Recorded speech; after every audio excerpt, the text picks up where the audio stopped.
Hey guys, welcome back to One House Pub. On the bar top in front of you here is the Spyderco Persistence. I've featured this knife, or I haven't featured it, but it's made some cameo appearances in a couple other of my videos, and I just wanted to give it its own separate video because this is actually a really nice little knife, and it's worthy of some time in front of the camera here at One House Pub. I was given this knife as a gift by a good friend of mine because of its name, Persistence. It was meant to represent the persistence of sticking with a particular task, and like I said, he gifted it to me, and for that reason alone, even though I don't carry the knife much, it will definitely always remain in my collection. It's just a cool knife regardless, but there's some sentimental value attached to it as well then. And I don't know, like I said, I just want to give it its due here and give it some camera time. It's the limited edition or special edition. I think it's called limited edition anyway. Version of that with the blue scale. My friend also has has one, and he has just the regular black scaled version. And we both thought it would be cool if we swapped out half the scales. So he has a blue-black one, and I have a blue-black one now. He's more lefty oriented, so he carries his with the pocket clip on this side. So and this would be his presentation side. So he's got the blue presentation side, and then I'm of course the righty. So I carry it this way, and I have a blue presentation side. So it worked out perfectly. The knife itself is spec-wise, yeah, I don't know, small-ish, smaller than than a Tenacious. It's the second smallest in the line, the Ambitious being the smallest, and of course the Persistence, then the Tenacious, and then the Resilience being the largest. I've owned all of them except the Ambitious. The Tenacious I had, and the friend that gave me this, I actually gifted him that a while ago. The Tenacious just didn't capture my fancy as much. The Resilience I had for a while and liked that knife well enough. I carried it in my EDC backpack as kind of a big tactical knife to have on me, something that I wouldn't mind losing if for some reason I lost that backpack or got ripped off or something.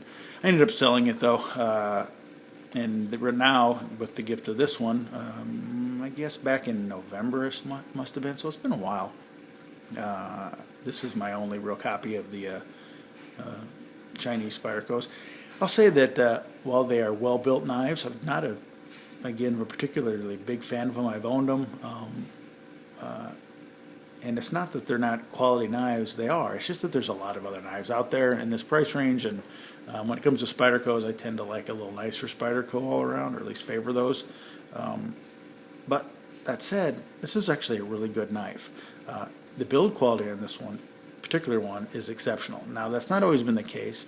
The build quality on the other two that I had, the Tenacious and the Resilience, were not as good as this one. This one is truly exceptional, at least in my experience.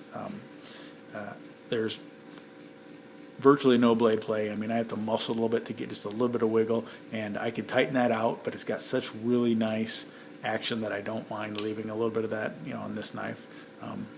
If I get up here and pinch when I do this with my fingers pinched on the pivot, then that blade plate just disappears. But if I get back here off of it, I can feel just a little bit. Nothing bad. I mean, no worse than you'd find on a typical paramilitary. So again, completely fine. Zero up and down.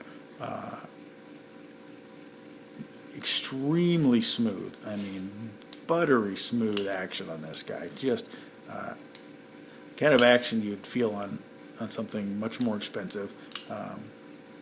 From the Spyderco line. Centering is dead spot on perfection. Nice steel liners, polished steel liners, skeletonized as you can see there. Keeps the weight down on this guy, not that he's very big and would have much weight to him. Again, I'm sure if he hasn't already, Bert will give the specs. Just an all-around really attractive knife. Very nice satin finish on the blade. Got my edge on it here from the Wicked Edge. I did a VR to Fort Worth Glock guy about sharpest knives and whatnot. This one made a cameo appearance in there as one of the 5 sharpest knives I have at the moment. If I can get this to focus, please. Come on. There we go. And then I think I quoted it at about 18 degrees per side. I couldn't remember. Well, I looked it up since then, and it's actually 15 degrees per side. And the bevel, as you can see, is not very big. So that tells you how thinly ground this is and how what a really nice slicer this is. And indeed it is. Now it's 8CR13 MOV, as you can see there.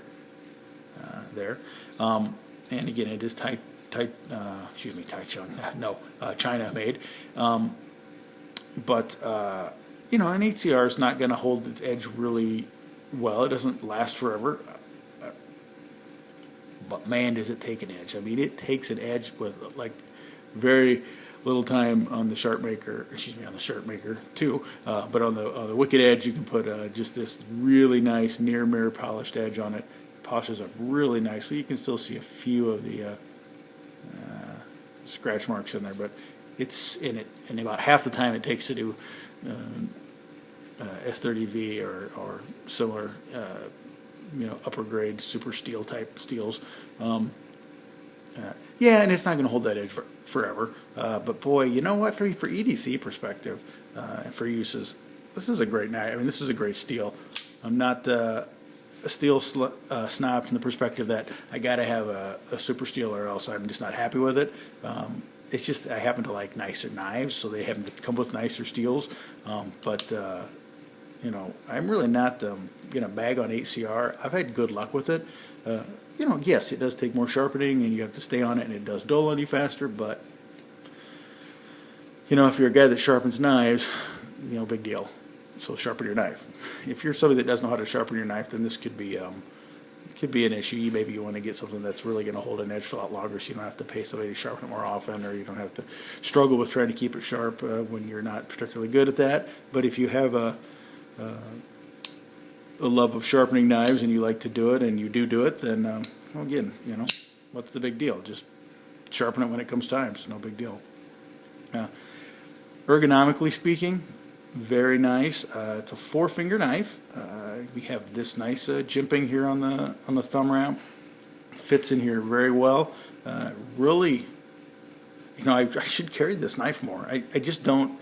Not because of the quality of it, really because of the size of it. This is not my typical EDC size. I'm more of like a 3.5-inch blade type guy.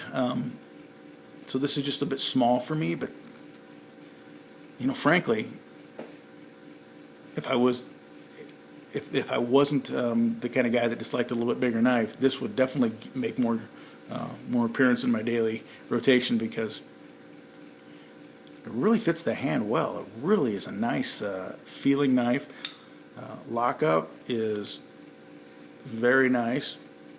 What I would call perfect, actually.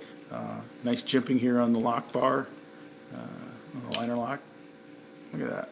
Very nice. This is just a great knife. And the blue scale, if you have just the all blue one, it looks cool too, don't get me wrong. But I think the blue and the black here is just a fantastic combination. Really dig that look. Just a well-built knife, and a great budget EDC if you're into smaller knives, and that's something. This is more the size you like to carry. If you like to carry, a Techno, if you've always wanted a Techno or a Leaf Storm, but you don't want to spend the money on those, this is the guy you should have in your pocket then, because you can get these things for a song. Now the limited edition blues go for a little bit more, but maybe like $10 more than the standard one. So I don't know what they are, about $28 maybe for a regular one. But very, very nice knife all around. Typical, tenacious line pocket clip. Doesn't carry super deep, but that's okay.